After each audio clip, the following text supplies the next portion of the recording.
I mean, I'll answer that question. I'm sorry. I don't know who you. Lenny Wadler. Hi, sorry. I don't know whether or not it's fair to characterize it as a misjudgment. We did interview a number of different architects.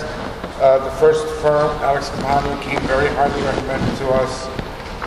He told us he was competent, he was able to do the job. We had no reason to believe that wasn't true. When we started to hear complaints from the first floor tenants, we started to question, and that's when we brought in for a second and third opinion. The second opinion came in, and that was from Mr. Torby, and he said, I don't think they're doing this job properly.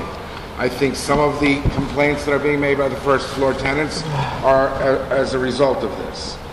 We went back to Alex and we said, Alex, here's this opinion that varies greatly from what you're telling us. He stood his ground.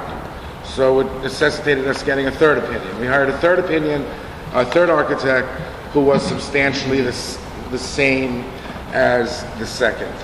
We again went back to Mr. Campagno because, I mean, we figured it would. We're working with him. We have a relationship with him.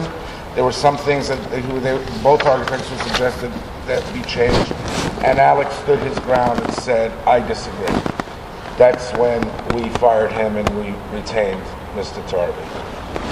So I don't know. You know, it's to characterize it as a misjudgment. I don't know is fair. I heard people say, well, you picked the cheapest architect.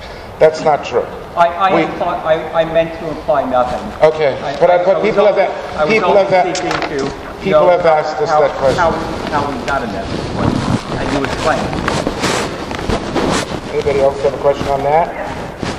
Leslie.